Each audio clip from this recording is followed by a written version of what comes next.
what is your position on Ya'juj and Ma'juj? Do you believe these are people from Bani Adam that will come towards the end of time, and that they are somewhere in the core of the earth? They're trying to get out, but one day they will say inshallah, and then they will get through, and then they will rampage madness towards the end of times? Or do you believe this is a group of people from Bani Adam who have already come and gone, or are currently here? I would like to believe that I'm a serious student of knowledge, and hence I don't have patience for nonsense. And at this age, when I'm past the age of 80, and I have been teaching and lecturing on the subject of Gog and Magog for 25 years now, I have made absolutely no headway at all. I've not been able to convince any scholar of Islam. So I am a solitary voice. So I can be excused if I sometimes show a bit of impatience and sometimes even anger. I recognize the Quran as absolute truth. And so if I want to study Gog and Magog, I go to the Quran.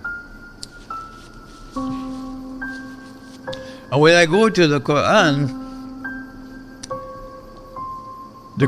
tells me that Gog and Magog are human beings.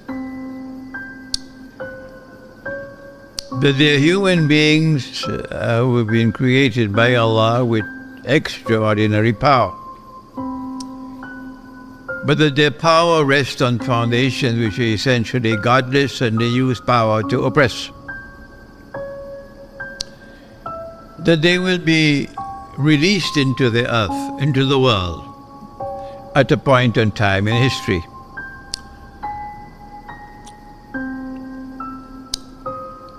They were checkmated. That's the best word I can use. By Zulkarnain. And the world was safe from them. But that was thousands of years ago in Surah Al-Kahf of the Quran. But that one day they will be released. And when they are released from behind a barrier built, then the Quran tells us, and that's where I go first for knowledge,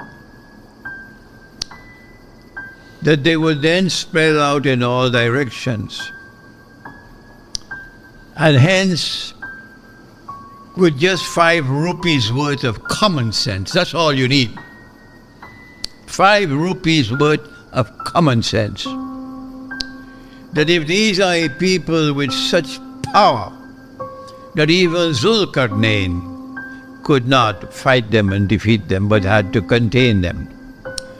That when they are released into the world and they spread out in all directions, it takes just 5 rupees worth of common sense that they'll take control of power in the world. And this, I speak slowly now, and this is an event which will occur only once in history. So if this has come and gone and you don't recognize it, you should go back to school. If I or any of our viewers fall into that category of not having 5 rupees worth, could you at least enlighten us to tell us what that event was? The Quran goes on to say that when they have spread out all over the world, and then with 5 rupees worth of common sense, that's all. Don't ask me, show me the hadith. Because I said that's the door, leave and don't come back. When they spread out all over the world and they take control of power in the world, the Quran tells us, this is the Quran speaking, that they will bring a people back to a town. A town had been destroyed by Allah. This is Surah Al-Anbiya of the Quran. The people have been expelled from that town. This is Surah Al-Anbiya of the Quran. Allah has placed a ban on them. They could never return to that town to reclaim it as their own. This is Surah Al-Anbiya of the Quran. They will never be able to return to that town until Gog and Magog have been released and are spread out all over the world. So which is that town? That's the question. Which town is it? Your Darul Uloom says you mustn't ask that question. But my model of scholarship is different. Which town is it? I must find out. And in order to find out which town is it, I have to search to see which town is connected with Gog and Magog. And when I do that, it's very plain and clear. Our Prophet, Allah's blessings be upon him, has said that Gog and Magog will be destroyed by Allah subhanahu wa ta'ala in Jerusalem. And so I say, you can say what you want. I say that the town is Jerusalem. I'm confident that I'm correct. And Dr. Muhammad Iqbal came to that same conclusion, and my own teacher, Maulana Dr. Muhammad Fadl Rahman Ansari. These were not schoolboys. These were real scholars. He also came to the conclusion that the town was Jerusalem, and I came to that conclusion. And hence the Quran is telling us, the Quran is telling us that Allah destroyed Jerusalem. The Quran is telling us that Allah expelled the Israelite people from Jerusalem. The Quran is telling us that Allah placed a ban on them, that they could never return to Jerusalem to reclaim it as their own until Gog and Magog have been released and they are spread out all over the world. And then with 5 rupees worth of common sense, they have taken control of power in the world. And as I said to you earlier, this is an event which will occur only once in history. And if it has come and gone and you cannot recognize it, then go back to school.